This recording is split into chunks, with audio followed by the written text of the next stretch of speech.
Hey, welcome back, everybody. Nice to have you back on the program. Wherever you're watching and listening, always appreciate the time. As you know, with me, especially in the last 3 years or so, I've been involved with Special Olympics, and there's been many people I've spoken to, whether they be Special Olympics athletes, ambassadors, whomever the case may be. I've been moved by every single one of them. I can tell you this, my next guest, I've not been moved more than the documentary that she directed, and she joins me here on the show. Tanaz Eshaghian, we'll get into this in a second, director of As Far As They Can Run, an Iranian American director. Thanks for joining me. Lots to unpack in this, so I hope you're well. Thank you for having me, Ryan. That's so sweet, that what you just said about being the most moved by it. I really appreciate that.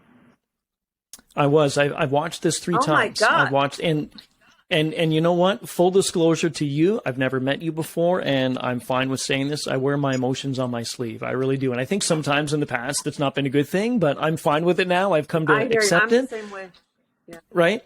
But it really did. It really hit home to me on so many different levels. Wow. It's just, it's a beautiful picture. So I congratulate you in advance. We'll get into it in a second. I think it's so important, though, for people that may not know a little bit about you, kind of your background, where you came from. I know that you left Iran at a very young age. So kind of take us back into that and the small processes and steps to where you are today. Okay. You want to know about me? I came here when I was 8, when the Iran-Iraq war started. The revolution had happened, and then the war started. My mom felt that we should leave. It had gotten too crazy, and so we managed our way out, which was very difficult. But we got out. We got to the United States. It took about a year to get into the country, and I've been here since the end of the 2nd grade. You've come a long way. You really have. And you've done some great work, too, when it comes to film. So let's dive right into this. It's the documentary film, executive produced by Tim Shriver and Bobby Shriver, who the name Shriver, of course, associated for many, many years with Special Olympics. And it chronicles three children in rural Pakistan who have been, I'm going to read this because this is really key, and then you can take it from here. They've been deemed useless by their communities and managed to find some acceptance and a place in society through sports. So that, even to me, is just something so beautiful about this. So why don't you just talk a bit about the genesis of this for you and how this came about? Well, I just wanted to see did you see that happen in the film? Was that an accurate description?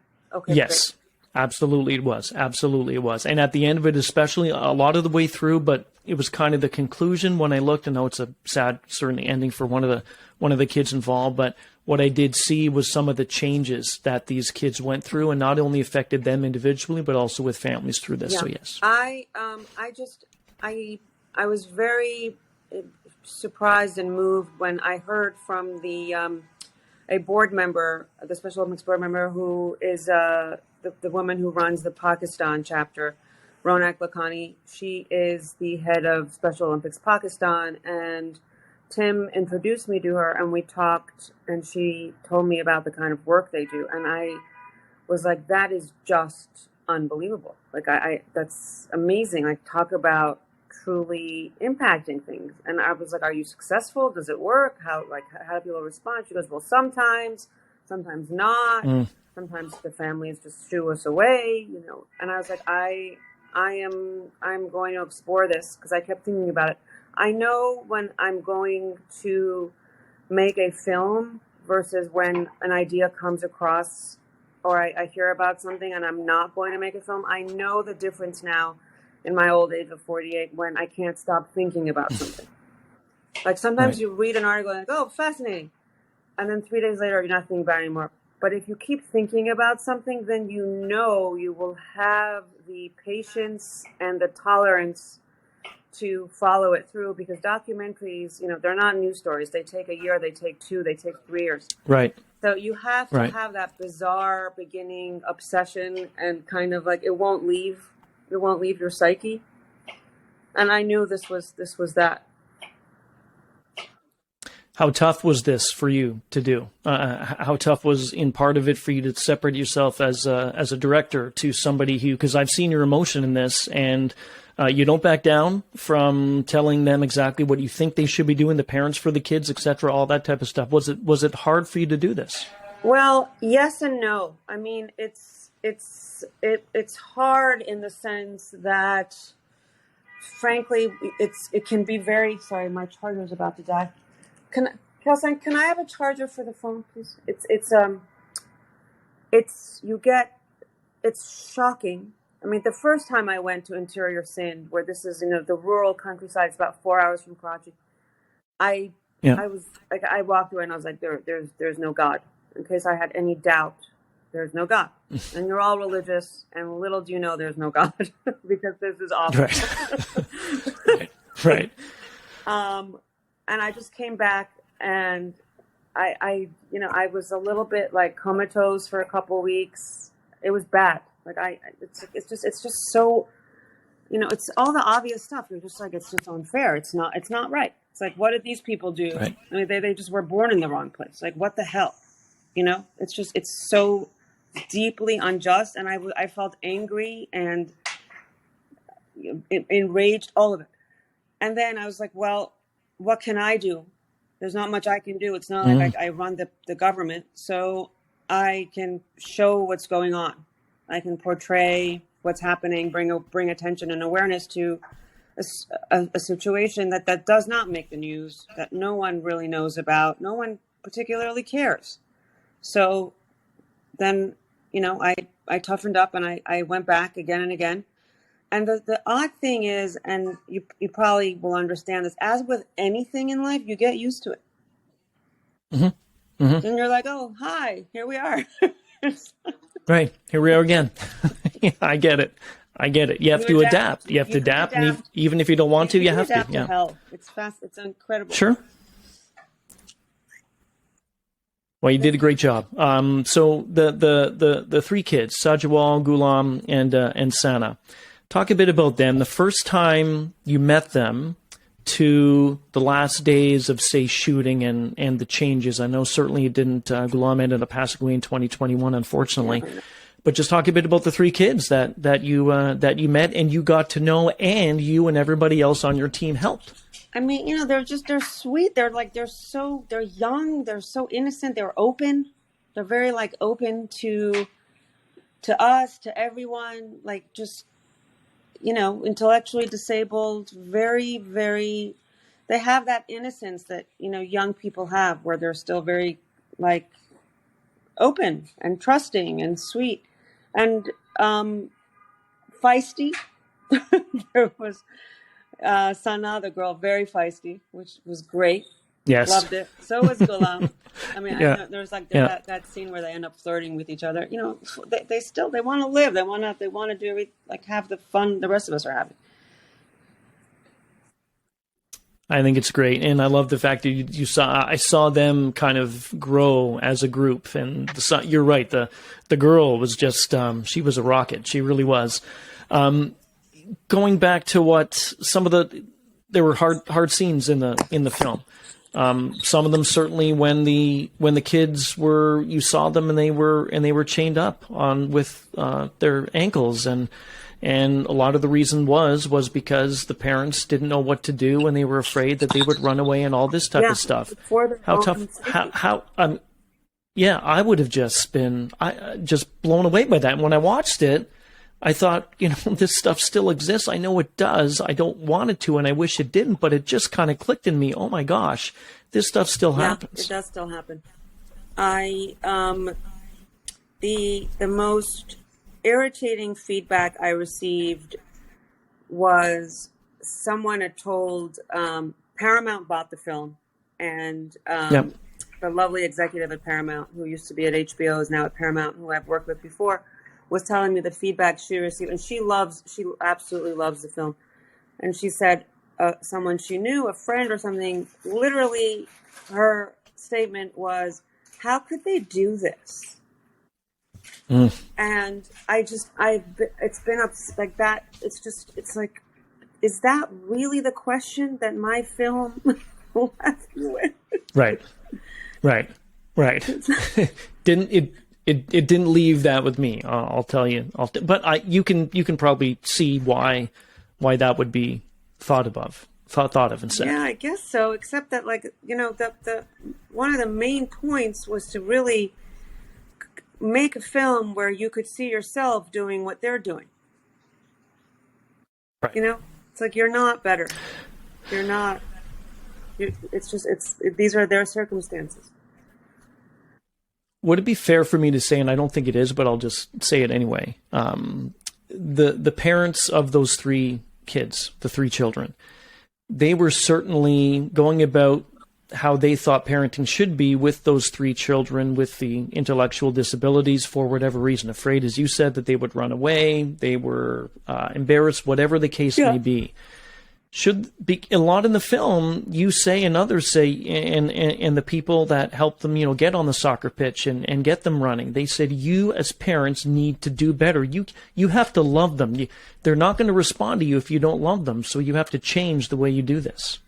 Yeah, well, because they'd so just given up. So the coaches were trying to bring the parents back to probably how the parents were, 10, 12 years ago. Right. How frustrating was that for you to see as a mom looking at how I know it's a different situation, but was it extremely hard for you to think about that? I totally got it. Okay. Okay. I'm frustrated constantly, and half of me wants to give up, and my children are physically healthy. It's so hard. Right. That I was like, I get it. It's just like, because, I don't like that scene where you have the young boy Sajala with his father, and he's trying to get the boy Sajala to play with the ball, and it's like he's not reacting. He's not. After he finally went to get a ball, right? It's like, it makes you nuts.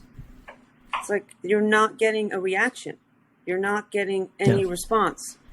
So, unless you are some super saint, your chances are you're just going to move on and do what is the bare minimum, of course. But I get it. Yeah, I'm getting moved still, even just kind of replaying all the different scenes. I thought one of the best ones as well, because at the end of it all, after months go by and weeks, etc., there's Sana running like the wind, running like Forrest Gump in the race, and just it's unbelievable. Oh, yeah. Yeah, and seeing her face and just seeing how happy she was to finish. And there was the one scene, I think, if I can remember correctly, where the camera's behind her or maybe beside her, and then all of a sudden she just runs straight by, and then I think somebody said, "Oh, she's still running. Has she done 5K?" And I thought, good for you, and that really made me feel good. How did that make you feel seeing Pretty that? Cool. It was also it's just charming. It's like, he's just like, whatever, I'm running. What rules? I love it, right? Forrest Gump, there you go. It's the kind of the same thing that I was saying about. What part of this whole thing about Special Olympics and different things like that, finding a place in society through sports, that's important. You watch this documentary, you see how important it is in rural Pakistan with 3 individuals with intellectual disabilities, etc. But this also has to do with Special Olympics. So many Special Olympians have had their lives changed because of sports, right? Yeah. It's, I think, it's the mechanism via which the intellectually disabled teenagers and young adults and kids are brought into a community and are included. It's the most important part of it is that feeling that you're seen and you're included and that you matter. And the way that's being done is via different sports. Did you have any trouble with the parents or anyone associated with the young kids about trying to or tell them this is what we're going to do? Did you have any backlash from them at all? Was that any so type much, of problem? It was very a few of the parents were initially and understandably a little suspicious as to why these strangers have shown up to their home. What do they want? What do they want with my child? There was, fear of like, is this some kind of trafficking ring? And then they would ask questions like, well, why are you doing this? What's in it for you? Like, what do the idea that you would show up and you're just giving and there's no exchange in that classic way was odd. So there was a lot of questioning, especially when it came to the girls, because girls, specifically in more traditional societies, there's a lot of fear of things that have to do with, in some way, them being used sexually and that sort of thing. Right. So there was a lot of that, but there wasn't any serious backlash or pushback that I saw, because frankly, these are folks that are so limited in their resources that they're not in a position to push things away. There's some part of them that's like, what if this is true? Let's see what this is about. This documentary has had and will have an impact on so many people, has had one on me. What impact has it had on you? And yes, hi. What impact has this film had on you? I know it's going to have an impact on so many people who haven't seen it, but as a director, as a mom, as a human being, what impact has it had on you? Oh my goodness, I don't even know. I don't know. I mean, yeah, there's everything. We could talk for hours. I haven't. It's a tough one. It's I'm just. Would you do something like this again? Not for a while. Okay. Well, you know what? I think that's the answer. That's the answer, but the impact, Yeah, you just answered that. I think it's perfect. Really, Yeah. I can. It's like giving birth to twins. I mean, Sure. I wouldn't know, but I have. can imagine. It's a lot. Okay. It's a lot. Yeah. You say, I always believe you understand a society by looking at the margins. On the margins, yeah. Can you explain that? Well, I think, if you want to really understand what a society values and what they assume is just reality and common sense, you look at who has been cast aside or rejected. Then you're like, well, if that's the rejected and this is the accepted. Like everything's relational. And so, like, I've made films in Iran and in Afghanistan, and in those cases as well, I looked at people on the margins. In Afghanistan, I did a film on girls in prison in Kabul. This is in 2010 for moral crimes like premarital sex or adultery, and they're literally put in prison and rejected and shamed by society because they've crossed some, moral, what's the word I'm looking for? Some, whatever is considered, right. And some ethical boundary. And by showing the lines they've crossed, you understand what people think is allowed, obviously.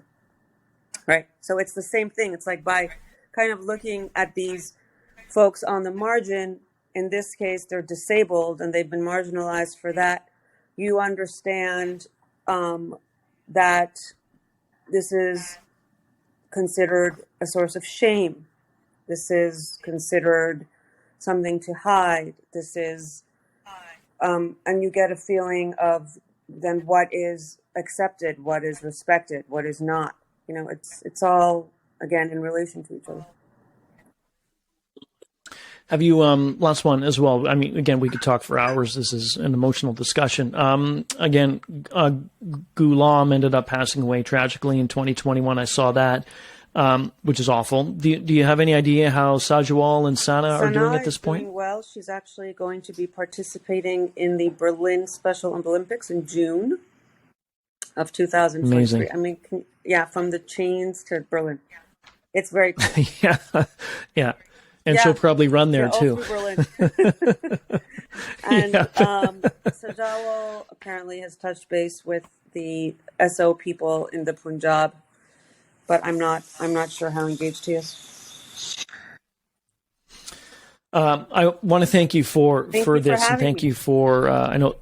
Yeah, I know this was a tough discussion, just kind of bringing everything back for you, but this is an amazing film, and life's a journey. No matter what you start with, where you start with, and you're telling the journey of these kids, and if it means they're going to end far better place than they were at the beginning, then you're a big part of this. So I speak on behalf of them. I probably will by saying thanks for doing this. I actually really genuinely enjoyed talking to you.